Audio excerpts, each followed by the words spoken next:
Aquí, como pueden ver en esta foto, muestra las cuatro divisiones del imperio de Alejandro, que son las cuatro cabezas del leopardo, en la profecía anterior de Daniel 7 y ya después en Daniel 11, que la explica. Los Ptolomeos, que ocuparon Egipto, el rey del sur, y los Seleucidas, que ocuparon Babilonia y Asia Menor y eso. Y se convirtieron en el rey del norte. Casandro y Lisímaco tuvieron menos influencia que estos dos. Y como Jerusalén está en medio de los Ptolomeos y los Seleucidas, en eso se concentra la profecía, ya hasta el versículo 30 de Daniel 11, que es cuando entra Roma a la escena profética. Todos los Ptolomeos se llamaban Ptolomeos, casi todos, y los Seleucidas casi todos se llamaban Antíocos. Y por eso hay cierta confusión a veces en quién es el rey del norte y quién es el rey del sur y por qué está aquí y después está allá, y así la gente tiende a confundir la profecía. En esta foto, como pueden observar, ya aquí es donde entra el imperio romano a la escena profética, y aquí en verde se muestra el territorio que ellos conquistaron. Se ve como ustedes pueden ver ahí donde dice Jerusalén, como ellos ocupan esa área también y ocupan todo, casi todo al norte de Jerusalén. Posteriormente ellos invaden toda esa área. También invaden a Egipto, que ellos según la profecía conquistan al rey del sur, que es Egipto. Y como pueden ver, todos estos imperios ocuparon prácticamente la misma zona geográfica, porque todo está concentrado y todo tiene que ver con la zona de Israel, de Jerusalén, lo cual después se convierte en algo espiritual.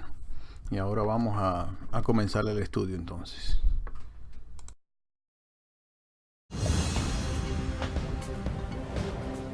Hola, hola, ¿cómo están? Ramón aquí con los estudios bíblicos. Pues ya finalmente vamos a entrar de lleno en la última profecía del libro de Daniel, que es Daniel 11. Ya dimos una pequeña introducción en el video pasado, así que voy a comenzar hasta media hora, 40 minutos nomás, y ya entonces me detengo si no he avanzado mucho y lo contamos en varios videos. La explicación es un poco larga porque tiene mucha información este capítulo, que quiero retocar, pero lo importante es que recordemos lo del video pasado, que este capítulo, Daniel 11, es una explicación en realidad a las profecías pasadas. Todas estas profecías se magnifican y se amplían en Daniel 11, ¿ves? Son años, siglos y siglos y siglos de historia que el Señor magnifica en 45 versículos. Es demasiado. Y entonces hay ciertas cosas, ciertos detalles que quizás van a parecer forzados, pero si en realidad mantenemos la secuencia de estos estudios que hicimos anteriormente, Daniel 2, Daniel 7, Daniel 8 y ahora Daniel 11, si mantenemos todas esas secuencias, yo creo que podemos identificar quién es el cuerno pequeño y quién es en realidad, de qué se trata Daniel, de toda esta profecía. Porque ya Daniel, a partir de aquí, ya a partir de que terminemos el capítulo 11, entonces el 12 ya no nos va a quedar mucho. Yo voy a tratar de hacer el capítulo 12 en un solo video. Hay muchos detalles que quizás me he brincado, pero si alguien tiene dudas con respecto a alguno de esos detalles, pues me deja saber. Yo simplemente estoy dando un bosquejo grande de lo que yo creo que es la explicación correcta del libro de Daniel. He visto muchas explicaciones, principalmente de este capítulo. El capítulo 11 Para mí es uno de los capítulos más difíciles de toda la escritura y sobre todo de las profecías bíblicas, ¿ves? Porque se da mucha terminología, como hablamos anteriormente, rey del norte, rey del sur, pues esto se mientan muchos detalles ahí de fechas y cosas, ¿ves? Que están un poco difíciles, pero manteniendo la secuencia de lo que está aquí, más o menos podemos por deducción y por lógica deducir dónde estamos en la historia de lo que está hablando, porque ya el ángel nos va a poner en el comienzo de la profecía de las 70 semanas y nos va a poner ahí en el comienzo de las 70 semanas y en el comienzo de los 2300 días. Que recuerden que en el capítulo 8 no se da comienzo ninguno, no hay comienzo. Hay comienzos aquí, ahora, Daniel 11. El ángel nos va a poner ahí. Y esa es la razón por la que en Daniel 7, en Daniel 8, perdón, no se mienta a Babilonia. Porque el ángel nos quiere poner en el comienzo de la profecía, que es ahí en los hombros. ¿Ve? Cuando comienza Medo-Persia, la profecía comienza con el oso en realidad. ¿Ve? Las dos, las 70 semanas y los 2300 días. Pues, sin más, hay un detallito que no mencioné en el último video. Es que siempre hay que tener presente que vamos a tratar parte de Daniel. Yo puse aquí una secuencia que es donde yo creo que se debe de dividir la historia por la interpretación correcta basada en lo demás. ¿Ves? Como lo pueden ver, ahí, ahí tengo algunas cosas que después las voy a ir... Espero que todo el mundo lo pueda ver, lo puedan tener en sus libretas de apuntes, lo que sea. O regresar a él y verlo después en el video. Después eventualmente lo voy a borrar. Hay una cosa que hay que tener muy presente, no se nos puede olvidar, es que vamos a tratar por un tiempo, la profecía va a tratar con una sección de la historia que cubre 300 años. Y en esos 300 años hubieron varias dinastías, hubieron 5, 10, 15 dinastías y todos se llamaban iguales. ¿Ves?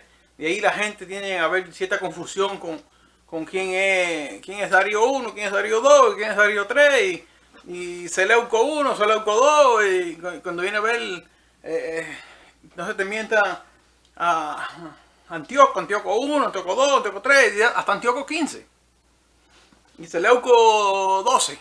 ¿Ves?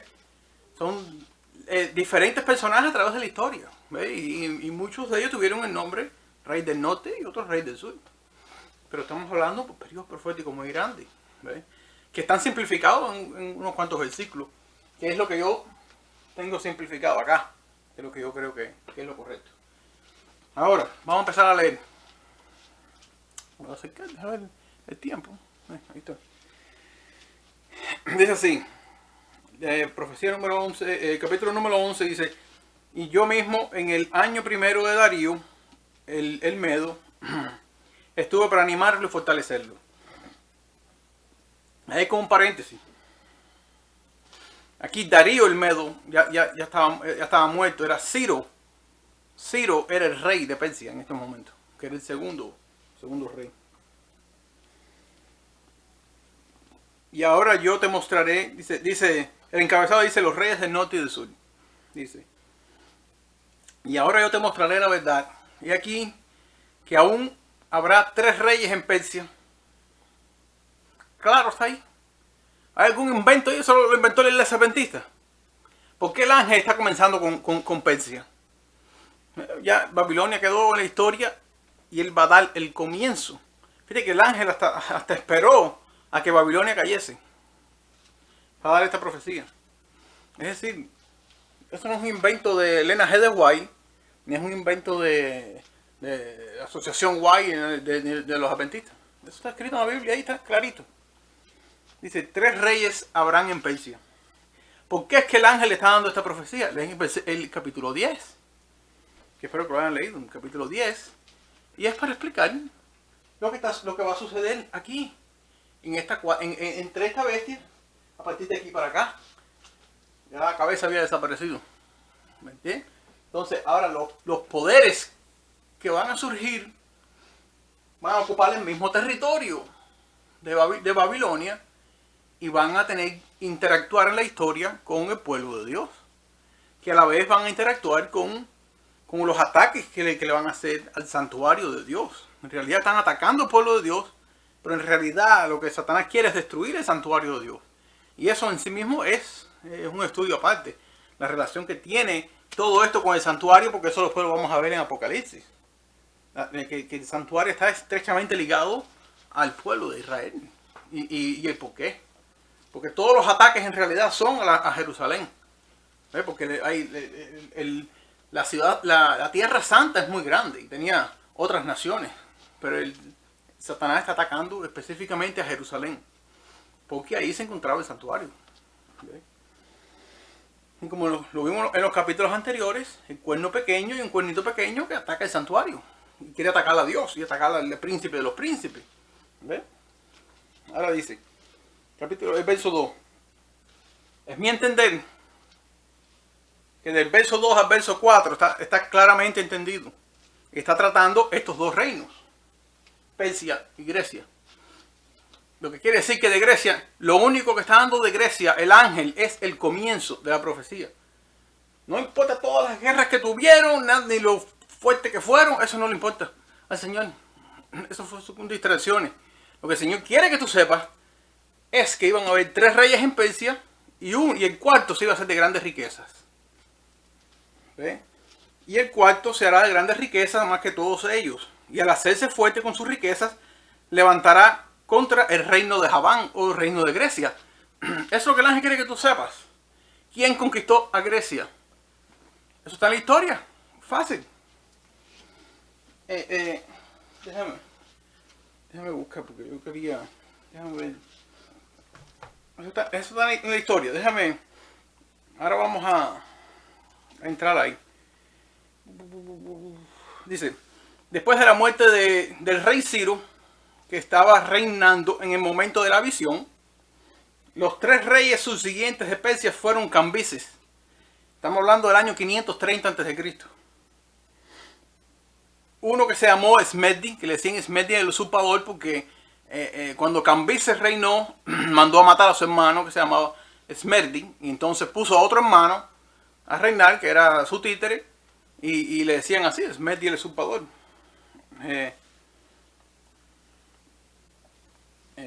Esmerdi, ese fue con el año 522. Y Darío I vienen de 522 a 486. Tanto Ciro como Darío I promulgaron los decretos famosos de los otros capítulos que vimos. ¿Ve? Que en uno salieron a construir el templo, en el otro construyeron otra cosa, y así, y están por partes, se separaron y no podían, entonces hasta ahí se quedaron esos decretos, pero no son el comienzo de la profecía. El comienzo de la profecía es con el cuarto rey, este cuarto rey que vamos a mencionar ahora. ¿Ve? Promulgaron los decretos relativos a la reconstrucción del templo de Jerusalén.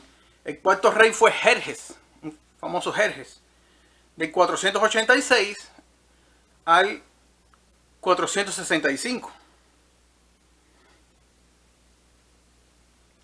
Ajá, sí, el usurpador. Conocido en las escrituras como el rey Asuero. Jerjes es el rey Asuero del libro de Esther, que los griegos le decían Asuero. No, Jerjes, no recuerdo cuál de los dos. Pero tiene varios nombres. Los griegos le decían de una forma y los persas de otra forma. Que fue el esposo de la reina Esther. Este hombre era muy rico. ¿Entiendes? Ahora dice: su ejército rebosaba de gente procedente de 40 naciones. Persas con turbantes, asirios con cascos de bronce, colquianos con cascos de madera, tracios con la cabeza cubierta de pieles de zorro, etíopes cubiertos con pieles de leopardo, etc. Eso está en los libros de historia.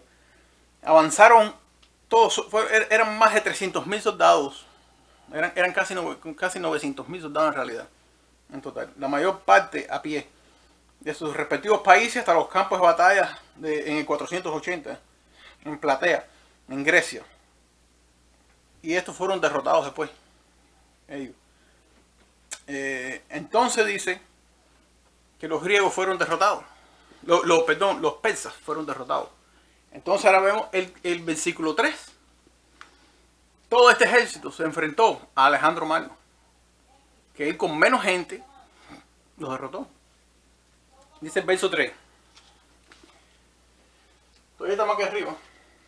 Dice, surgirá entonces un rey valeroso, que es Alejandro Magno, que dominará en un gran imperio y actuará a su forma, a su manera. La victoria de Alejandro sobre Persia es conocida en la historia. Se lo pueden leer.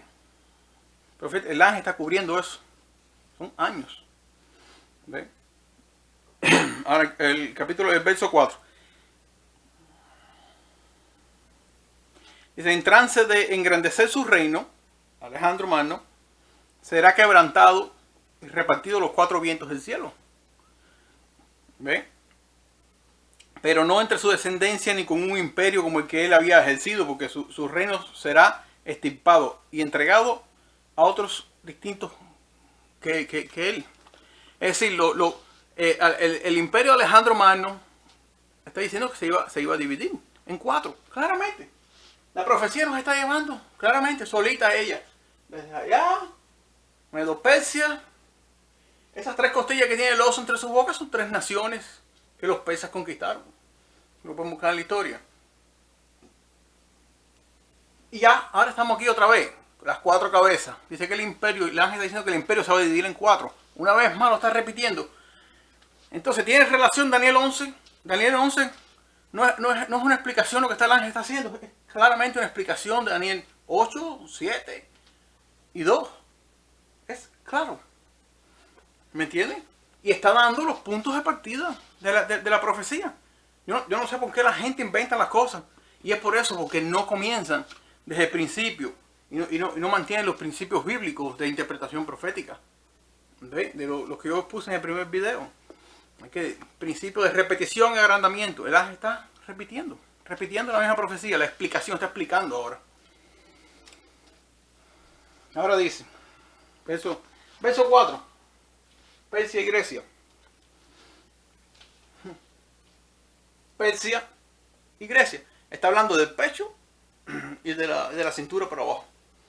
El oso y el leopardo. Ahí estamos en la historia. Estamos hablando ya ahora de 300 y pico. Año 300 y pico. Cuando los griegos, por allá, porque Alejandro fallece en el año 323 antes de Cristo. A los 32 años allá en Babilonia. Ya, mira, ¿de dónde avanzamos? Del 500 y pico.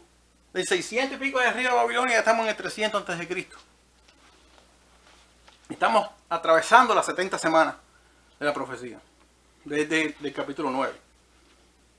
Ahora dice el 5.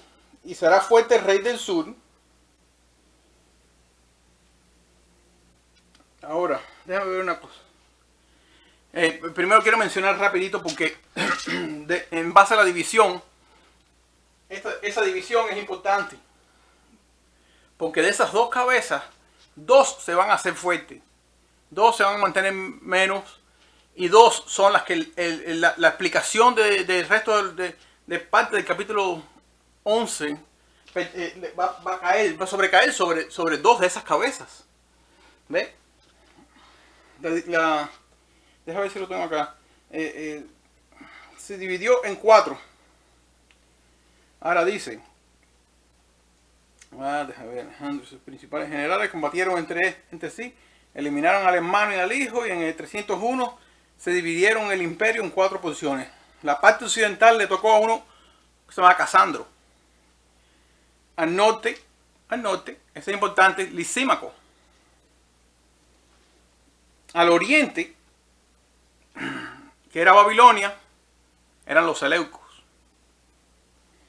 Y al sur, importante, al sur, los Ptolomeos. Casi todos la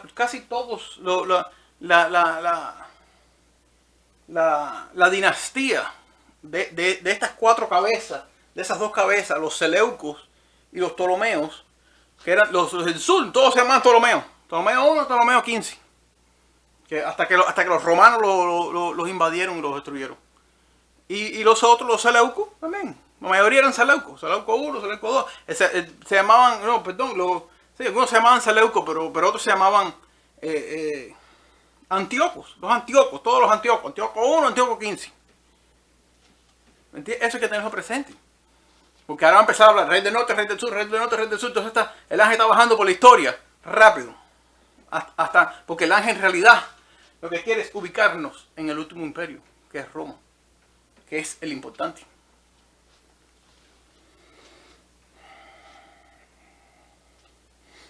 El rey del sur, Ptolomeo, 1, y por ahí para allá, se hará poderoso. Uno de sus príncipes se hará más fuerte que él y tendrá un imperio mayor que el suyo. Las expresiones rey del norte y rey del mediodía sur o del sur aparecen mucho en ese capítulo, ya eso lo hemos visto ya. El rey de Egipto o reino ptolomaico anexó a Libia y 7 regiones de las costas de Asia Menor y demás. Eso es historia. Entonces, Líbano, Chipre, Judea. Eso pueden buscar en la historia. Lean la historia de la dinastía ptolomaica y de la dinastía de los Seleucos. A ver, Siria, perdón. En el versículo 5 el ángel dijo que el rey del mediodía se hará poderoso. Es decir, el rey del sur. Ptolomeo 1. Estamos hablando de 523 al 280. Fue fuerte en su principio. Y era muy rico porque tenía todas las riquezas de Egipto a su disposición, y de Judea y demás. Y el otro príncipe que viene, que se hace más fuerte que él, se llamaba Seleuco I Nicator, le decían.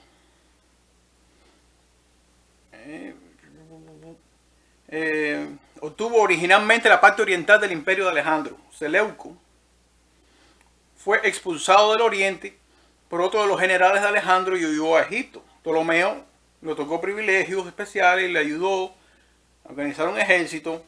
Después de su rápido éxito que le permitió expulsar a sus rivales del oriente, Seleuco prosiguió su marcha y expulsó a Lisímaco de Siria a la otra cabeza. Lo cortó. Y le habría gustado dominar Judea también, quitándose a Egipto. Pero Ptolomeo le recordó que no lo podía hacer, porque él era el que nos había ayudado. Ahora dice, ya estamos, ahora del 14, del 5 al 14, está cubriendo. Del 5 al 14 está cubriendo la historia de los Ptolomeos, las guerras de Roma y Grecia, el reino de Grecia, de Egipto, con el reino del norte de los Seleucos. Seleuco y Ptolomeo, Seleuco y Ptolomeo. En el medio estaba Jerusalén.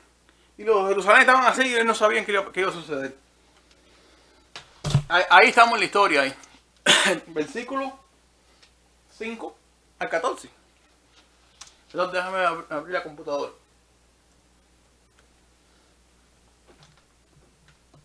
Ahora dice.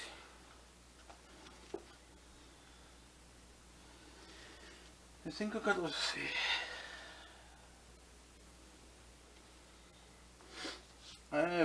Versículo 6.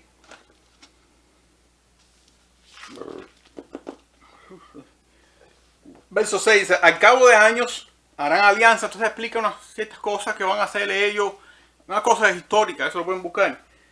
Alianza, y la hija del rey del sur vendrá al rey del norte para hacer paz, pero ella no podrá retener la fuerza de su brazo, bla bla bla, y empieza a explicar cosas de la historia que sucedió con los Ptolomeos y los Seleucos.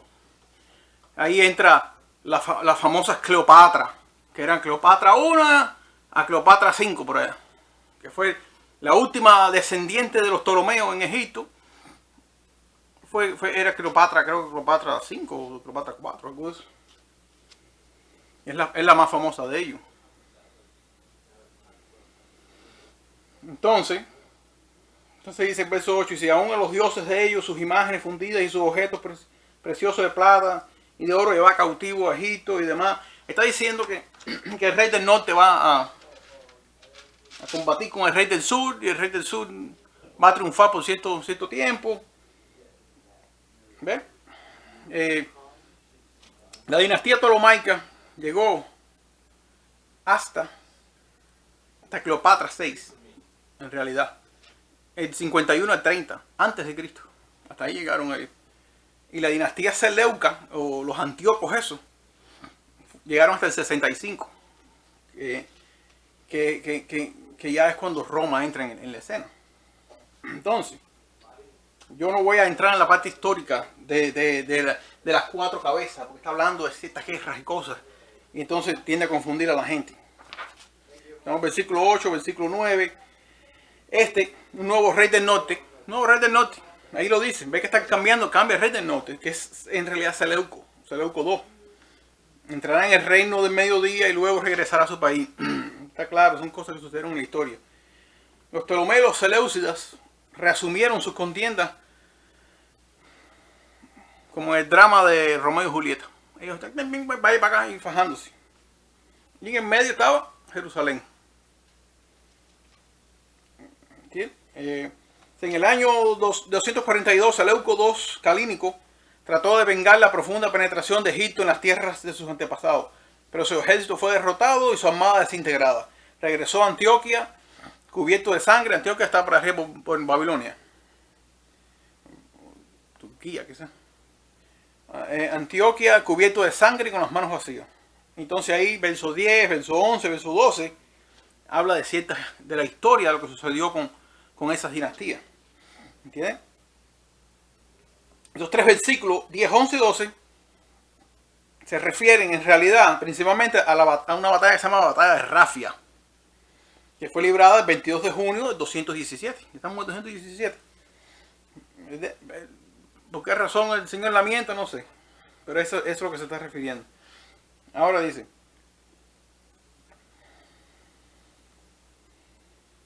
Antíoco está hablando de Antíoco III. Muchos muertos. El versículo 13 dice que el rey del norte, ya en este entonces el rey del norte, era Antíoco III. Volverá a la carga. Dice el verso 13. Después de movilizar una multitud más poderosa que la primera, y al cabo de algunos años irrumpirá con un gran ejército y abundante maquinarias de guerras. Queda poco. Y aquí vamos a ir llegando ya a la parte principal, que es lo que quiero después tratar el próximo video. Déjame terminar esta parte histórica. Resistente como una pelota de tenis, Antíoco III rebotó después de su derrota en Rafia. El rey del norte fue derrotado. Condujo su ejército rumbo a la India en el oriente y hacia el mar Egeo en el occidente. De modo que el rey del norte fue una vez más el amo nominal de la mayor parte de los territorios del antiguo imperio de Alejandro. Mejor dicho, ganó. Con la esperanza de dominarlo todo, se preparó para lanzar un segundo ataque a Egipto. El momento parecía propicio porque el nuevo rey del mediodía era Ptolomeo V, Epífanes, un chico de 6 años. Además, había intranquilidad a lo largo del Nilo, puesto que los egipcios estaban desafiando y aún se estaba levantando en contra de sus amos griegos. Es interesante saber que la famosa piedra Rosetta, que ahora se encuentra en el Museo Británico, registra las concesiones hechas por los regentes del rey niño Ptolomeo V al inquieto pueblo egipcio, con el fin de evitar mayores dificultades. Y la piedra Rosetta es la piedra que se encontró Napoleón y sus hombres, que de ahí pudieron traducir, porque la piedra estaba escrita en tres idiomas. Más o menos algo así. Y estaba escrita en griego, entonces estaba escrito en el egipcio antiguo, el egipcio simbólico. Entonces ahí empezaron a comparar las escrituras y las demás cosas. Un francés, creo que se llama Louis Champollion o algo así, fue el que logró traducir la piedra Rosetta, y ahí entonces que se empezó a traducir todos los símbolos esos que hay en Egipto hoy. De ahí viene.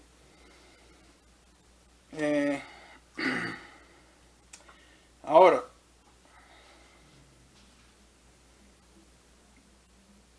versículo 14. Voy a brincar un pedacito ahí. Ahí mientras dice, voy a leerlo porque versículo 13 dice la interpretación de Daniel 11, 14 y 15. Dice, estos pasajes introductorios han sido interpretados casi unánimemente, pero los versículos 14 a 39 han sido objeto de una gran cantidad de interpretaciones diversas. Y ahí es donde la gente tiene un poquito de problema, porque ahí nos vamos acercando a Antíoco Epífanes. Y es ahí, sobre el verso 14 y 16, donde la gente han creado la explicación de que todo esto se refirió simplemente a Antíoco Epífanes, allá en el año 160 y pico. ¿Ven? Ahora, el verso 14. Pasan las 4 cabezas de Grecia. Ahí. Dice, pero entonces se levantarán muchos contra el rey del mediodía, y los violentos entre tu pueblo, de tu pueblo, se alzarán con ánimo de cumplir la visión, pero fracasarán. Un intento de atacar a Egipto. Pero. Ahora, es mi pensar, y de hecho este libro, yo no sabía que concordaba con mi idea propia. Después me puse a leerlo, vi que mi explicación concordaba con la de este autor. Y es mi pensar que el versículo 15, del versículo 14 termina Grecia. Ahí termina la guerra del rey del sur, rey del norte, los Ptolomeos con los Seleucidas. Eso termina ahí. Y el ángel en realidad quiere ahora entrar de lleno en la cuarta bestia. Roma entra en escena en el capítulo 15. Roma imperial entra en el capítulo 15 hasta el capítulo 30. Roma imperial o Roma literal cae en el versículo 30. Ya ahí es el final de Roma literal.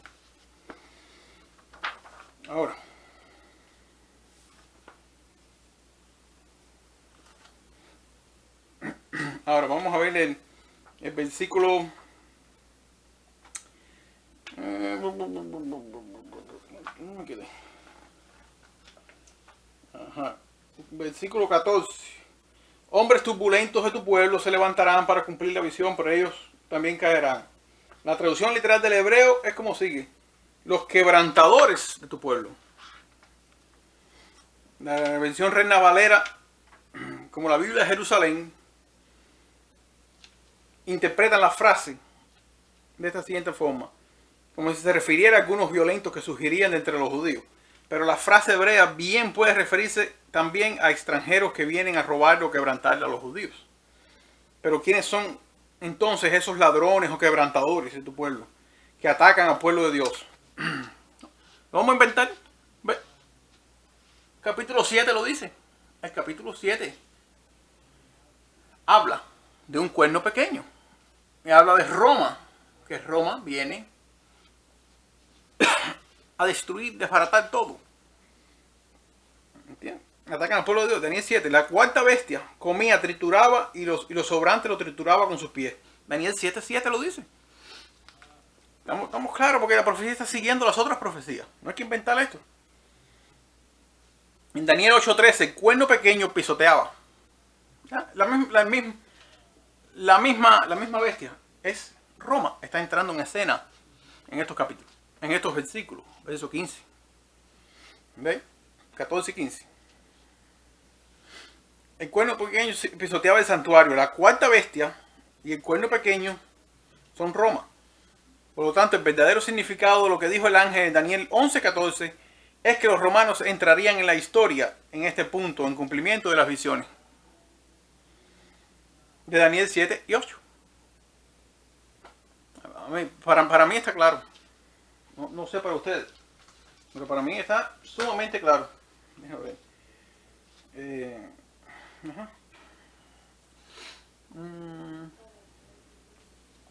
A ver.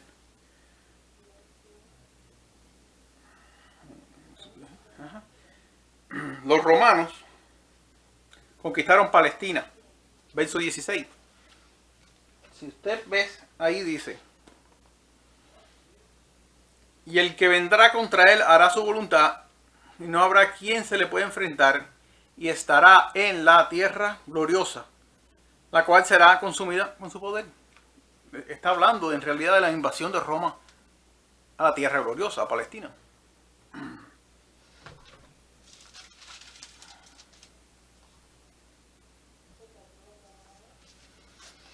Entonces habla de ciertos elementos históricos que sucedieron después de 1530.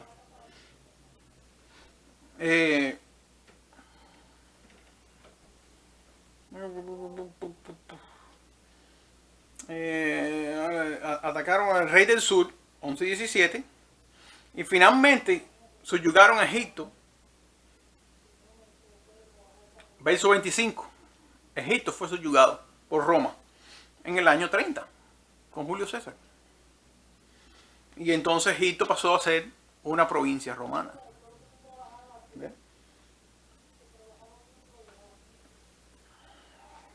Tienen que ver un detallito también de lo que sucede con Roma. Los romanos son representados como viniendo del norte, porque ellos son el próximo rey del norte que conquistan al rey del norte que estaba ahí. ¿Ve? Daniel 8:9. Ahí ustedes pueden ver las direcciones del compás y cómo. Déjame leerlo. Dice, el 8:9 dice, y de uno de ellos salió un cuerno pequeño que creció mucho. ¿A dónde? Al sur. Ahí está la invasión de Julio César en el año 31, el año 30, antes de Cristo. Creció mucho al sur. Ahí ya está prefigurando en el capítulo 8 la conquista de Roma a Egipto. Creció mucho al sur y al oriente. Y hacia la tierra gloriosa. ¿Ves la conexión ahí? Ellos entraron a la tierra gloriosa y se ubicaron ahí y conquistaron Egipto. Y conquistaron el oriente, que fue el norte. Y el oriente, el sur y la tierra gloriosa. Y eso lo hacen por lógica, ellos vienen del norte, de uno de los 4 puntos cardinales, de los 4 puntos cardinales de la historia. No es que surgen de Grecia, no, es que ellos conquistan a Grecia y bajan de ahí, del norte, de una de esas cabezas. Es como si salieran de una de esas cabezas, pero es que esa cabeza se va uniendo con este reino. ¿Me entiendes? Entonces, a los efectos parece que salió de una de las cabezas, pero no está saliendo de una de las cabezas, está saliendo de uno de los 4 vientos. Es decir, del norte está saliendo. Ellos no están en el norte físicamente, pero se representan en la profecía como conquistando Babilonia y viniendo del norte, porque en realidad es al norte de Israel, porque Israel es el centro.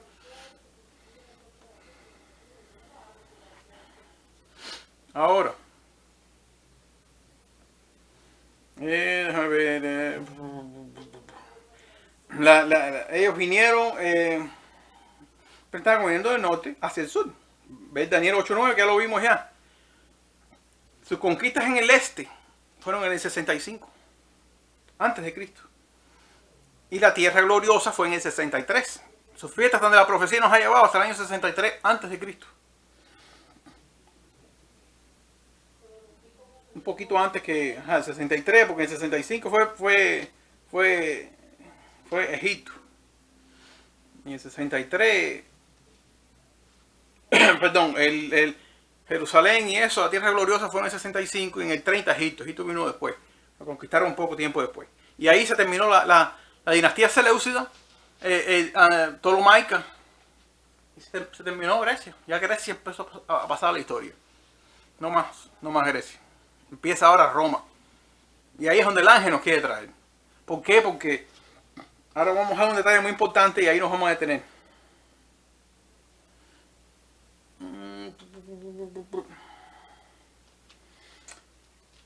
Para resumir, Daniel 11, 15, 17 nos da las conquistas de Roma hacia Siria.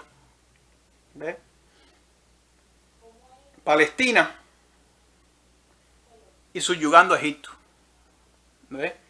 Esos versículos 11 a 17. Ajá. Que se entremezclan, se van entremezclando todavía con lo último que quedaba de Grecia. Grecia está ahí como entremezclada ahí y ahí hay una fusión ahí donde ya empieza Roma.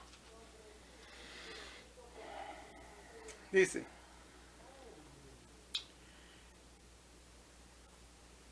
si ustedes observan el verso 40 y 45, y eso lo vamos a ver después en otro video, pero lo voy a mencionar ahora, por si se me olvida en el otro. El rey del norte, de los versículos 40 y 45, que lo vamos a leer, 11, 40, 45. 11, 40, 45. Dice, pero al cabo del tiempo el rey del sur contenderá con él, con el rey del norte. Y el rey del norte se levantará contra él como una tempestad con carros de gente a caballo, muchas naves, y entrará por las tierras, inundará y pasará. Entrará a la tierra gloriosa. ¿No estaba en la tierra gloriosa antes? ¿Y cómo es que ahora está entrando a la tierra gloriosa otra vez? Está repitiendo la historia. Caerán más estas, se escaparán de su mano, Edom y Moab, y la mayoría de los hijos de Amón. Y eso vamos a ver qué cosa es después, porque el Nuevo Testamento arroja un poco de luz acerca de eso. Y extenderá su mano contra las tierras y no escapará, ¿quién? El país de Egipto. Pero si ya había conquistado Egipto en los versículos anteriores, ¿cómo es que está haciendo esto mismo ahora? Eso lo quiero mencionar porque no quiero que se me olvide, porque es muy importante. Porque eso les va a dejar saber a ustedes que en algún momento, entre los versículos estos 39, a los que estamos estudiando, desde el 30 al 39, en algún momento, Roma cambia. Va a cambiar porque el cuerno pequeño entra en acción. Y Roma va a cambiar de Roma imperial, se va a dividir en 10, que son los 10 cuernos.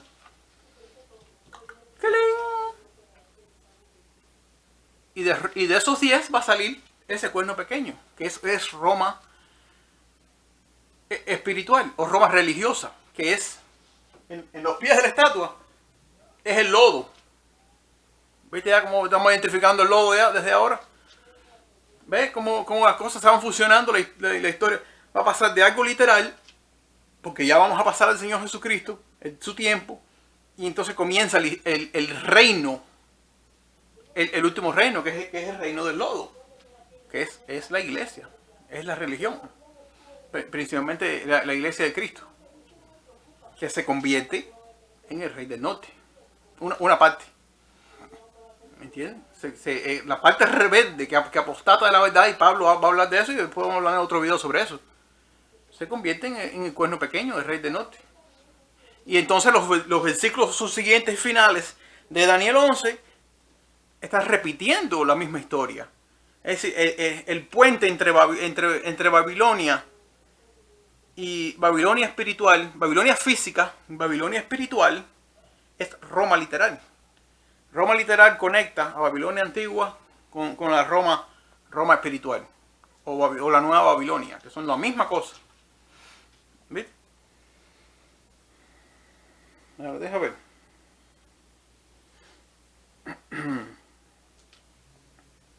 Y si ustedes pueden ver, ustedes se van a dar cuenta ahí que está conquistando desde el norte también. El norte baja hacia abajo.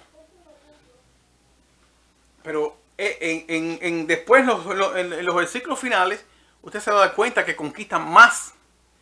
Hace lo mismo que hizo la Roma literal, pero va más allá de Roma literal. La Roma espiritual va a conquistar más que lo que conquistó la Roma literal. Porque después usted lo va a ver. Pero no me voy a levantar, no me voy a adelantar, porque quiero parar acá. Porque ya aquí ya estamos ya cerca de ahora, algo rapidito. Porque voy a pararme donde Roma va a cambiar a Roma espiritual. Verso 11, 17 al 21. nos lleva hasta el tiempo de Jesucristo. ¿Ves? Lo pueden leer. Lo vamos a leer rapidito. 17:21. Dice así. Afirmará luego su rostro para venir con el poder de todo su reino y hará con aquel convenio y le dará una hija de mujer, bla, bla, bla. Volverá después su rostro a las costas, tomará muchas más. Un príncipe hará cesar su afrenta y aún hará volver sobre él su oprobio. Luego volverá su rostro a las fortalezas de la tierra, mas tropezará y caerá y no será hallado. Y se levantará en su lugar uno que hará pasar un cobrador de tributo, y podemos ver quién es ese. Por la gloria del reino, pero en pocos días será quebrantado, aunque no en ira ni en batalla. Ya estamos hablando de la época de Jesús. Y le sucederá uno en su lugar, un hombre despreciable, al cual no dará la honra del reino, pero vendrá sin aviso y tomará el reino con halagos. Las fuerzas enemigas serán barridas delante de él como con inundación de aguas. Será del todo destruidos, junto con el príncipe del pacto. Y después del pacto con él, engañará y subirá y saldrá vencedor con poca gente.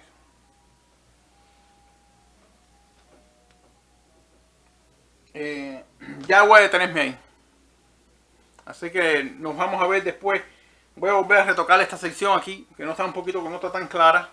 Pero ya estamos a punto de terminar la Roma imperial. ¿Okay? Estamos entre los versículos 15 al 30. Déjame ver si puedo. Hay algo aquí en este libro que arroje luz sobre esos versículos. Acuérdense siempre que la interpretación secular de las otras religiones, otras iglesias, especialmente la iglesia católica, es que de los versos 16 a 39 está hablando de Grecia todavía. Y está hablando de Antíoco Epífanes y lo que sucedió. Porque sabemos que en las otras profecías no fue así. No mienta nada de Antíoco Epífanes en ningún lado. Porque él no cabe ahí. Hay muchas cosas que Antíoco Epífanes tendría que cumplir para hacerle él el cuerno pequeño. Lo cual no cumple nada. Nada cumple.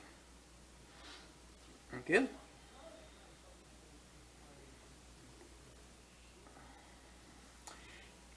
Un detalle para pasar ya, porque eso sí lo quería mencionar y no lo mencioné porque me fui a otra cosa.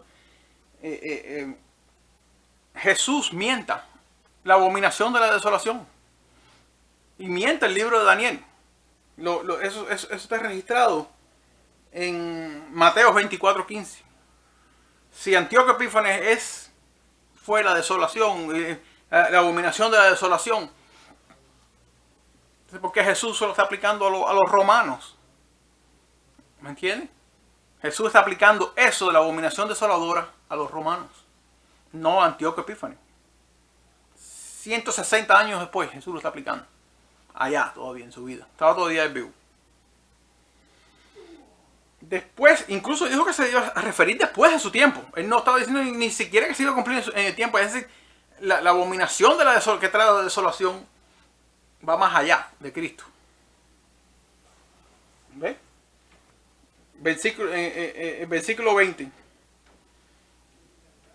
de Mateo 24:15, versículo 20. Sería destrozado, mas no en público ni en guerra. Perdón, eso está hablando ya del versículo 20 de Daniel 11. Eso no voy a mencionar, que son cosas de Grecia. Y ya no quiero concentrarme más en Grecia. Si alguien quiere un estudio sobre la refutación de la doctrina de Antíoco Epífanes, me deja saber. Pues un día quizás haga un estudio específicamente sobre Antíoco Epífanes, para demostrar que él no cumple los requisitos de ser el cuerno pequeño. Bueno, Jesús está usando el libro de Daniel, que dice que se iba a cumplir después de él. ¿Entiendes? ¿Dónde me detengo?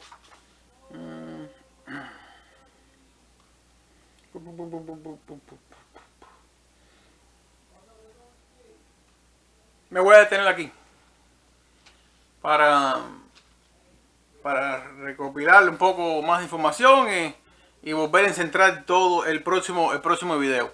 Que el Señor les bendiga y nos vemos en el próximo video. Se me cuidan.